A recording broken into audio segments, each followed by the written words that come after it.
Hello and welcome to I24 News Sports Daily Magazine with all the latest scores and stories from around the world. Thursday evening, the weekend is coming, and these are the headlines. Robin Van Persie made sure this is a happy night in Old Trafford. The Dutch striker sent Manchester United to the Champions League quarterfinals and also probably saved David Moyes' job. Brazilian special forces stormed the stadium in Brasilia, part of a drill meant to train them to deal with hostage-taking during the World Cup. Let's hope they will never use it in real time. Standing ovation for Phil Jackson on his presentation as the New York Knicks president. He was a player here 40 years ago, and there's a great excitement to see him back. And we choose our top 5 moments from the week that is ending. Leo Messi sets a new record, and LeBron James shines again against his former team. Is any of them our number 1? Hello again, and thank you for joining us. We are live from the Jaffa Port. What a night this was for Manchester United, with the Champions League being their only chance for a title this season. The Red Devils had to overcome their 2-0 loss from the first game in Greece against Olympiacos, and they did it. Robin Van Persie scored a hat-trick. David De Gea kept the net clean, and United are now among the final 8. Yes, they look like the weakest team in the quarterfinals, but with the name and tradition this club has, Manchester United will be a tough opponent for anyone in the quarterfinals, and manager David Moyes has no problems to aim very high. Depending who the draw will go into as underdogs in a lot of the games. So, from that point of view, hopefully we can do it. I don't see any reason why not. I generally think that this football club is capable of it, and I believe if we play to our capabilities, which we've not shown that often, then I think we can be a match for any team. One big worry, though, for United is Van Persie's injury. He was taken off the pitch on a stretcher just before the game ended. No official word yet as to how severe the injury is, but Moyes believes it was not too bad, and Van Persie will be back soon. Borussia Dortmund is also among the final 8. The European runners-up lost 2-1 at home to Zenit St. Petersburg, but qualified thanks to their 4-2 victory in the first game in Russia. Manager Jürgen Klopp is very happy with the achievements of his team despite their loss at the Westfalenstadion.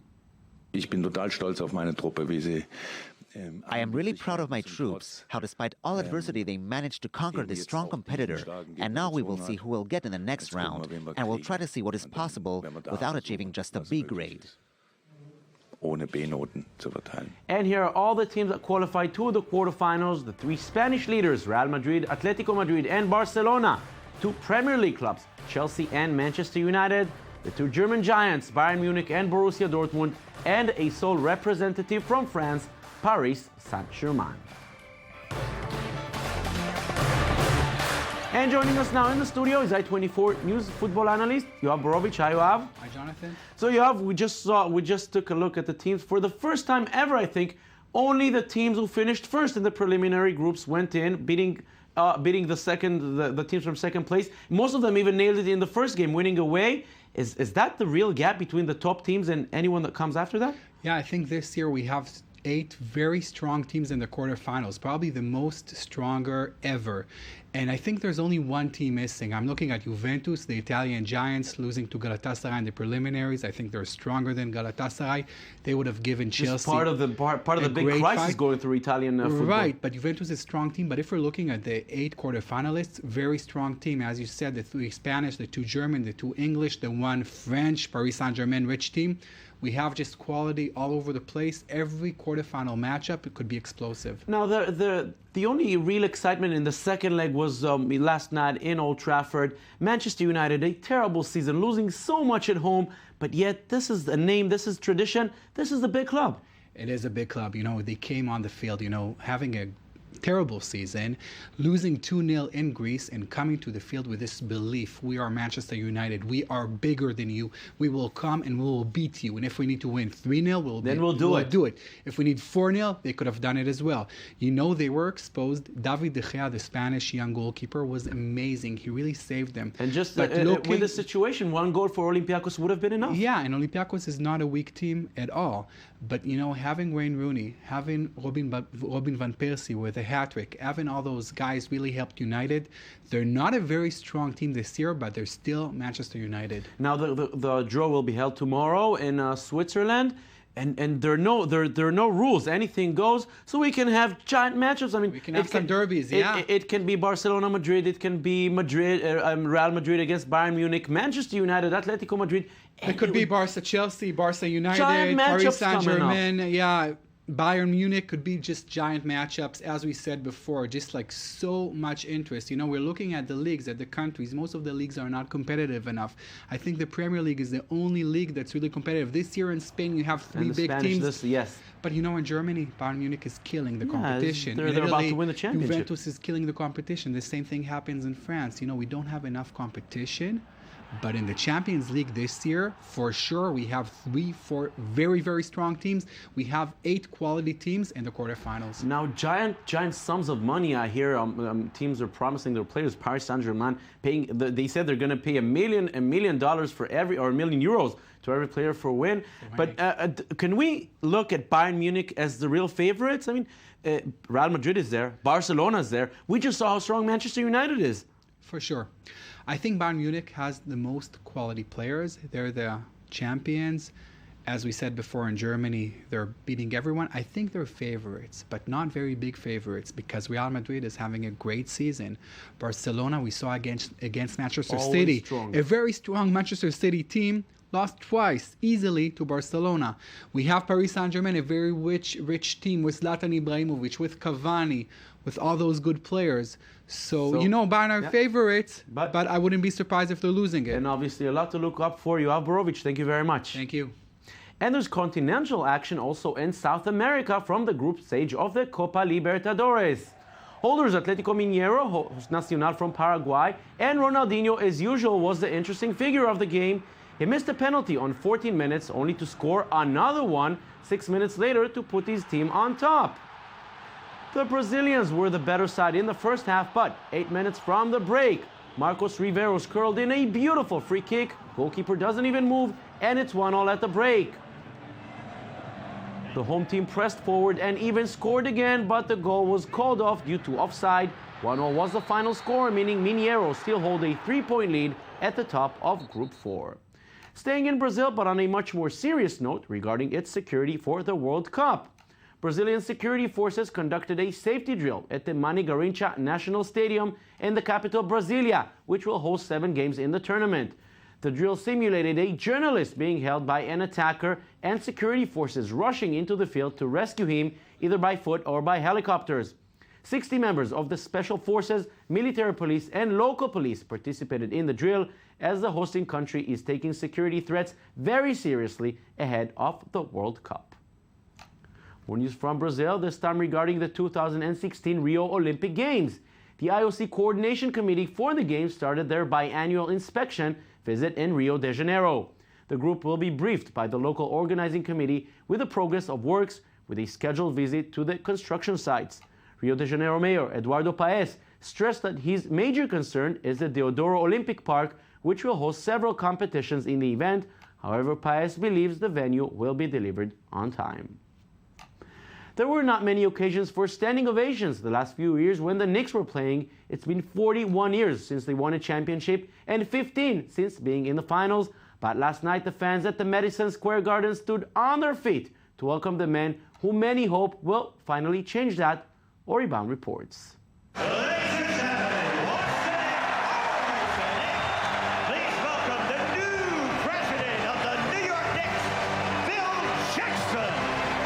New York loves its heroes. When Phil Jackson was introduced as the new president of the New York Knicks, the Madison Square Garden stood on its feet, giving a loud standing ovation.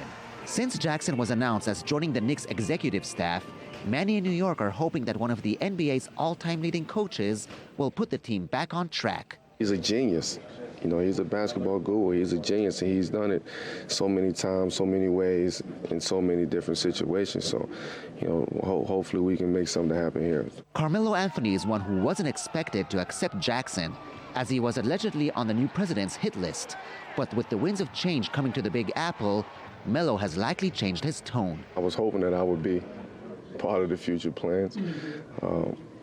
You know, I never once said that I wanted to leave New York, anything like that. Phil Jackson is the most successful coach in NBA history. With 11 championships under his belt with the Chicago Bulls and the Los Angeles Lakers, Jackson cemented his legacy as the Zen master, taking problematic superstars and turning them into winners, something that may happen with the troubled Knicks. It's great for our city.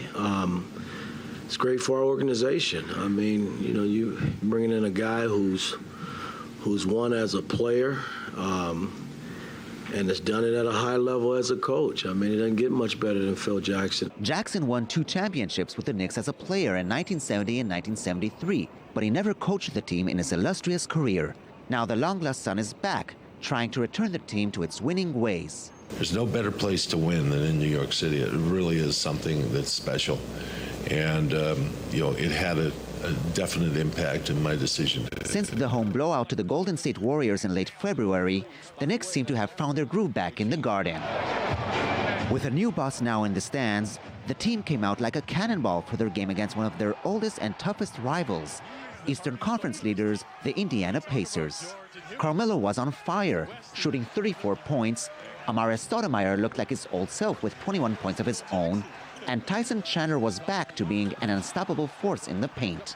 Indiana tried to get back in the game, but the Knicks would not spoil Phil Jackson's first game as franchise president, beating the Pacers 92-86. Put it up, and he banks it in! The New York Knicks are still in contention for a playoff spot, and even if they won't make the postseason, now they have someone who can hopefully take the team back to glory days. Now moving south to Florida for the first round of the Miami Masters. The weather was just perfect for action at the tennis center at Crandon Park. Radek Stefanik facing Daniel Brands, and Stefanik's experience was no match for the younger Brands, the Czech easily winning the first set 6-3. The second set was even worse for Brands. Stefanik completely demolished the German, winning in straight sets 6-3, 6-0. Marcos Baghdati said he's scared in his match against Colombia's Santiago Giraldi.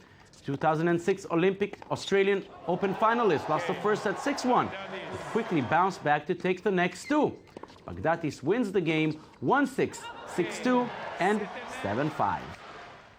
Rafael Nadal will know later tonight who will be his rival in the second round, Leighton Hewitt or Robin Haase. Surprising as it may sound, the world number 1 never won this tournament. He was still recovering from injury and did not make it last year. Now he's just having a good time in Florida ahead of his first match. Well, for me, it's a great news to be back in Miami. You know, by the way, I lost the chance to be here last year, so I missed a lot the tournament. And this year I'm here, so very happy for everything, and just trying to enjoy a little bit South Beach tonight and just get ready for the tournament. Now, as we do every Thursday, it's time to look back at the top 5 plays and moments from the past week. Here we go. Bayern Munich is our choice for number 5. Nothing seems to stop the Bavarian machine right now. Their win against Leverkusen was their 17th successive victory in the Bundesliga, and they can win the title as early as this weekend. No one ever won the Bundesliga in March, but this current team is breaking every possible record. Number 4 goes to the very eventful year-opening Formula 1 race in Melbourne. Nico Rosberg won the race, but unfortunately for him, very few people speak about him. Sebastian Vettel's retirement in the 5th lap was the main story. The other big headline coming from Red Bull's second driver, local hero Daniel Ricciardo, who came in second but was disqualified. LeBron James is our man at number 3. Champions Miami Heat are not going through their best time, having lost 6 of 9, but whenever LeBron faces the Cavaliers, he just explodes. He scored 43 points against his former team, 25 of them coming in the first quarter, 6 of 8 from behind the arc, and adding 3 blocks along the way. The final at Indian Wells is at number 2. Novak Djokovic and Roger Federer added one more episode to their eternal rivalry. It was a close and contested match. Djokovic won it after taking the deciding set in a tiebreak, and Federer once again proved to all of those saying that his time is up that he still belongs to the elite of the world of tennis. And number 1 this week is Leo Messi, who, at the age of 26 and 9 months, became the all-time leading goal scorer for Barcelona. He needed 1 to tie the record and 2 to break it ahead of the match with Osasuna. He was quick to do it and set the new record at 370. Then he added 1 more. His tally now is 371, with many more to come.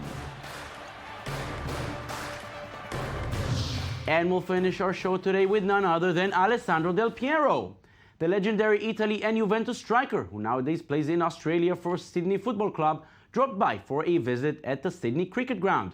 Del Piero played ball with the visiting Major League Baseball stars ahead of the opening series between the LA Dodgers and the Arizona Diamondbacks in Sydney. The Italian star showed that he has not lost his touch. Maybe he can join one of the baseball teams, which will kick off their 2014 Major League season this weekend. And that's it for today. Thank you for being with us. Don't forget you can watch us anytime on our website at i24news.tv. We're also on Facebook and on Twitter. We wish you a great weekend. Bye-bye.